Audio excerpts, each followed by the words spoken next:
Shalom, selamat pagi Bapak Ibu, Saudara-saudari yang dikasihi Tuhan kita Yesus Kristus. Dimanapun kita berada saat ini, kiranya Tuhan yang selalu menyertai kita. Sebelum kita melakukan aktivitas hari ini, kita terlebih dahulu disapa oleh firman Tuhan.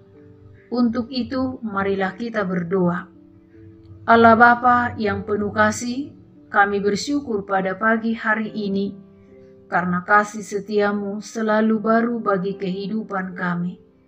Tuhan Yesus, firman-Mu akan kami dengarkan. Kiranya pertolongan Roh Kudus-Mu memampukan kami untuk menjadikan firman-Mu menjadi suluh bagi langkah kami. Hanya di dalam nama Yesus kami berdoa. Amin. Firman Tuhan untuk kita hari ini tertulis dalam 1 Korintus 1 ayat 8. Demikian dikatakan, Ia juga akan meneguhkan kamu sampai kepada kesudahannya, sehingga kamu tak bercacat pada hari Tuhan kita Yesus Kristus. Demikian pembacaan firman Tuhan. Bapak, Ibu, Saudara-saudari yang dikasihi Tuhan kita Yesus Kristus. Dalam suatu perlombaan paduan suara, pasti setiap kelompok peserta akan berusaha mempersiapkan diri dengan baik bila ingin memperoleh penghargaan terbaik.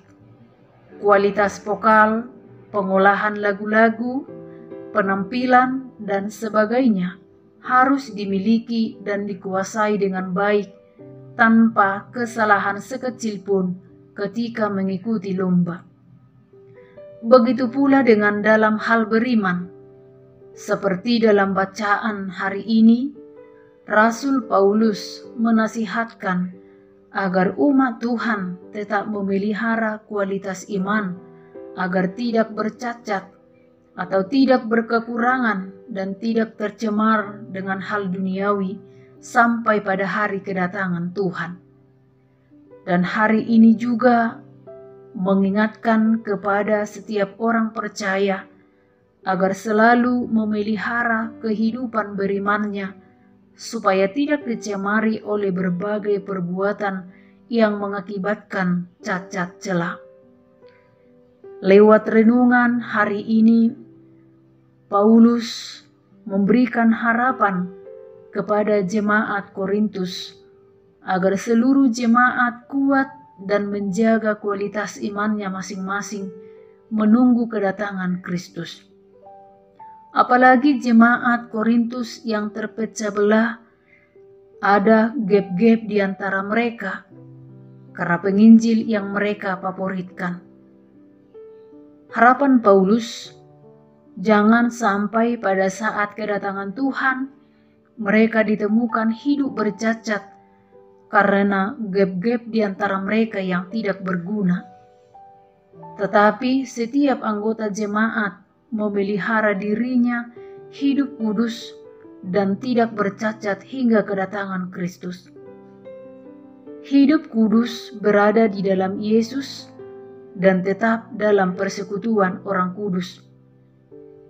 Atau dalam perjanjian lama, istilah tak bercacat berkaitan dengan istilah ibadah.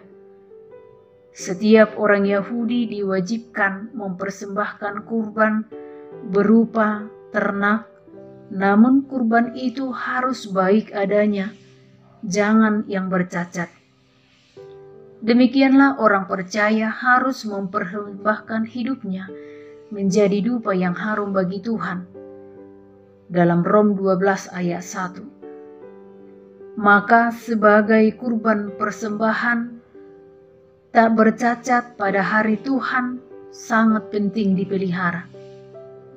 Mungkin kita berpikir saya adalah manusia berdosa dan tak layak menjadi dupa yang harum bagi Tuhan. Inilah yang harus kita sadari, bahwa Tuhan Yesus telah menyelamatkan kita dari segala dosa dan pelanggaran. Darahnya yang kudus menguduskan kita dari dosa dan pelanggaran.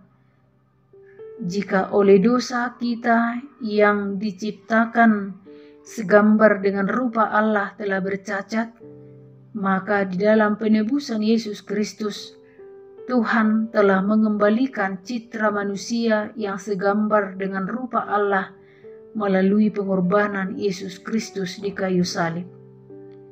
Pengorbanan Kristus yang telah memulihkan kita harus kita jaga sampai Maranatha.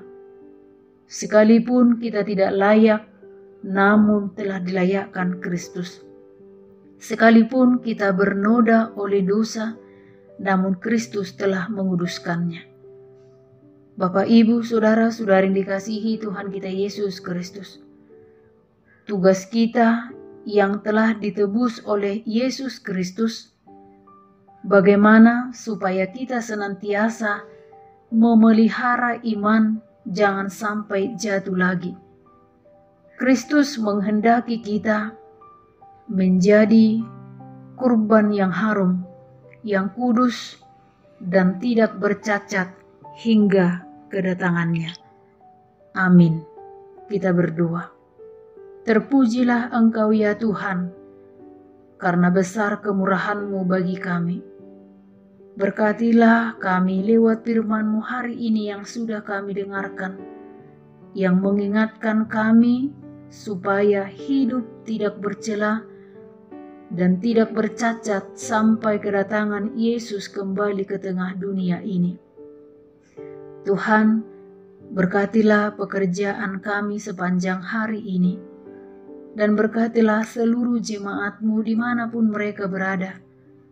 Kami berdoa bagi yang sedang dalam keadaan sakit, yang dirawat di rumah sakit maupun di rumahnya. Tuhan, Kau berikanlah kesembuhan bagi mereka. Kau berkati setiap makanan dan obat yang mereka makan, agar menjadi kesembuhan, dan supaya mereka tetap hanya berpengharapan kepada Tuhan. Demikian juga yang memiliki pergumulan hidup, Tuhanlah yang memberikan kekuatan bagi mereka. Hanya di dalam nama Tuhan Yesus kami berdoa dan mengucap syukur. Amin.